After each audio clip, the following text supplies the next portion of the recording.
Day 311. Jeremiah 40-42. This is the word that came to Jeremiah from the Lord after Nebuzaradan captain of the guard had released him at Ramah, having found him bound in chains among all the captives of Jerusalem and Judah who were being exiled to Babylon. The captain of the guard found Jeremiah and said to him, "The Lord your God decreed this disaster on this place, and now the Lord has fulfilled it. He has done just as he said. Because you people have sinned against the Lord and have not obeyed his voice, this thing has happened to you. But now, behold, I am freeing you today from the chains that were on your wrists. If it pleases you to come with me to Babylon, then come, and I will take care of you. But if it seems wrong to you to come with me to Babylon, go no farther. Look, the whole land is before you. Wherever it seems good and right to you, go there." But before Jeremiah turned to go, Nebuzaradan added, "Return to Gedaliah son of Ahikam, the son of Shaphan, whom the king of Babylon has appointed over the cities of Judah, and stay with him among the people. Or go anywhere else that seems right." Then the captain of the guard gave him a ration and a gift and released him. So Jeremiah went to Gedaliah son of Ahikam at Mizpah and stayed with him among the people who were left in the land.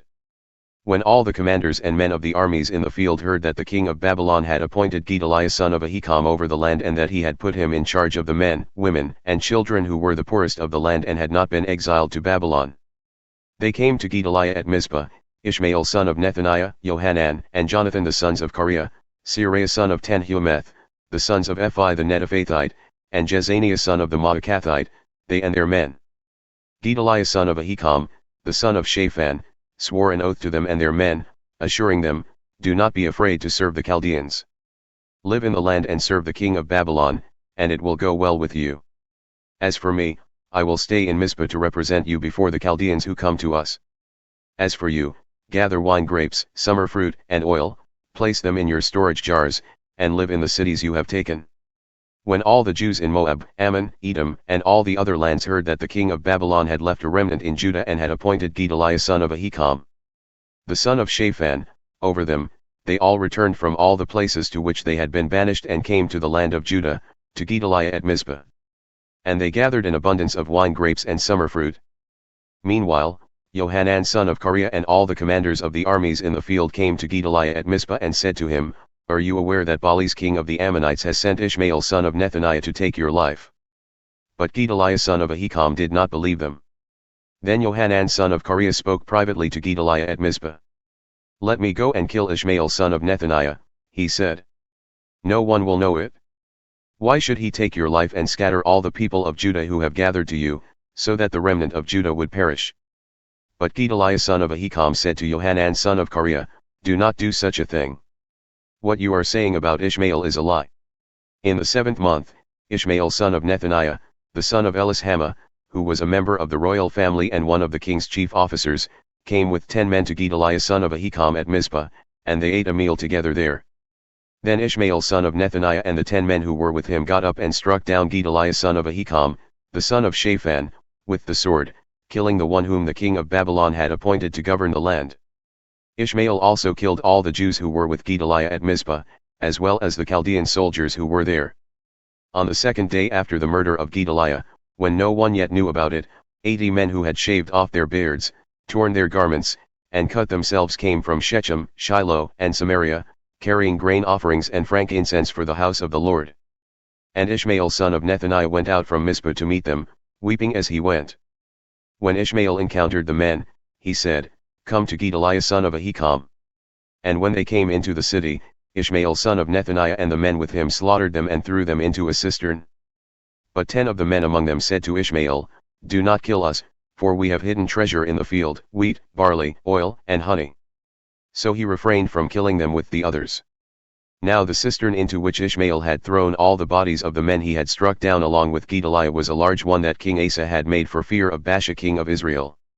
Ishmael son of Nethaniah filled it with the slain. Then Ishmael took captive all the remnant of the people of Mizpah, the daughters of the king along with all the others who remained in Mizpah, over whom Nebuzaradan captain of the guard had appointed Gedaliah son of Ahikam. Ishmael son of Nethaniah took them captive and set off to cross over to the Ammonites. When Johanan son of Kareah and all the commanders of the armies with him heard of all the crimes that Ishmael son of Nethaniah had committed, they took all their men and went to fight Ishmael son of Nethaniah. And they found him near the great pool in Gibeon. When all the people with Ishmael saw Johanan son of Kareah and all the commanders of the army with him, they rejoiced, and all the people whom Ishmael had taken captive at Mizpah turned and went over to Johanan son of Kareah. But Ishmael son of Nethaniah and 8 of his men escaped from Johanan and went to the Ammonites. Then Johanan son of Kareah and all the commanders of the armies with him took the whole remnant of the people from Mizpah whom he had recovered from Ishmael son of Nethaniah after Ishmael had killed Gedaliah son of Ahikam, the soldiers, women, children, and court officials he had brought back from Gibeon. And they went and stayed in Jeruth-Chimmim, near Bethlehem, in order to proceed into Egypt to escape the Chaldeans.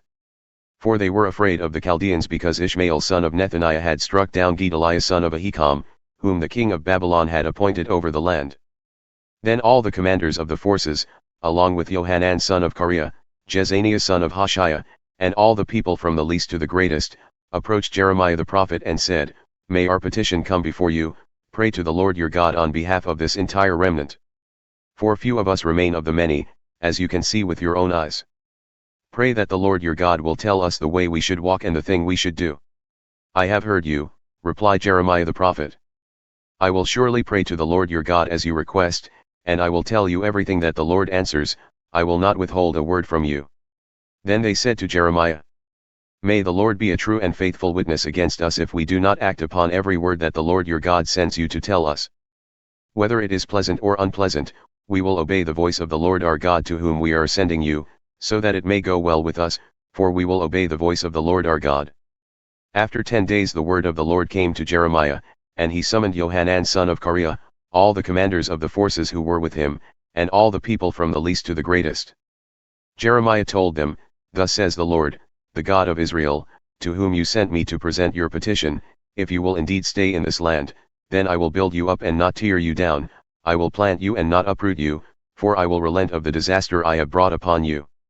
Do not be afraid of the king of Babylon, whom you now fear, do not be afraid of him, declares the Lord, for I am with you to save you and deliver you from him. And I will show you compassion, and he will have compassion on you and restore you to your own land.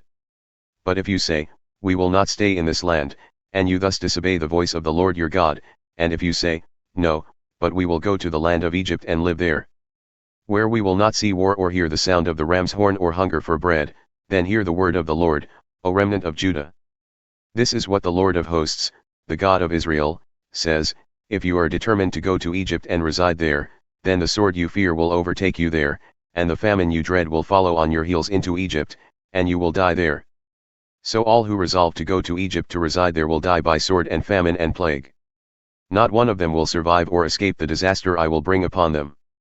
For this is what the Lord of hosts, the God of Israel, says, Just as my anger and wrath were poured out on the residents of Jerusalem, so will my wrath be poured out on you if you go to Egypt. You will become an object of cursing and horror, of vilification and disgrace, and you will never see this place again. The Lord has told you, O remnant of Judah, do not go to Egypt. Know for sure that I have warned you today.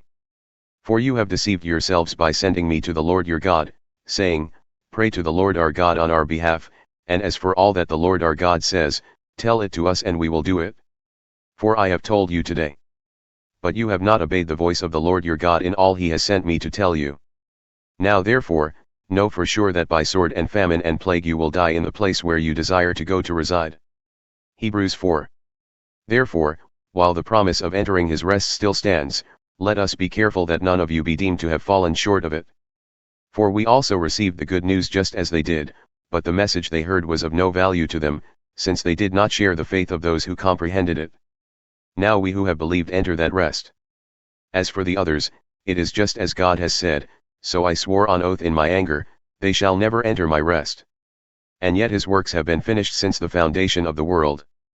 For somewhere he has spoken about the seventh day in this manner, and on the seventh day God rested from all his works. And again, as he says in the passage above, They shall never enter my rest. Since, then, it remains for some to enter his rest. And since those who formerly heard the good news did not enter because of their disobedience, God again designated a certain day as today, when a long time later he spoke through David as was just stated, Today, if you hear his voice, do not harden your hearts. For if Joshua had given them rest, God would not have spoken later about another day. There remains, then, a Sabbath rest for the people of God. For whoever enters God's rest also rests from his own work, just as God did from his. Let us, therefore, make every effort to enter that rest, so that no one will fall by following the same pattern of disobedience. For the word of God is living and active. Sharper than any double-edged sword, it pierces even to dividing soul and spirit, joints and marrow. It judges the thoughts and intentions of the heart. Nothing in all creation is hidden from God's sight, everything is uncovered and exposed before the eyes of him to whom we must give account. Therefore, since we have a great high priest who has passed through the heavens, Jesus the Son of God, let us hold firmly to what we profess. For we do not have a high priest who is unable to sympathize with our weaknesses, but we have one who was tempted in every way that we are, yet was without sin. Let us then approach the throne of grace with confidence, so that we may receive mercy and find grace to help us in our time of need.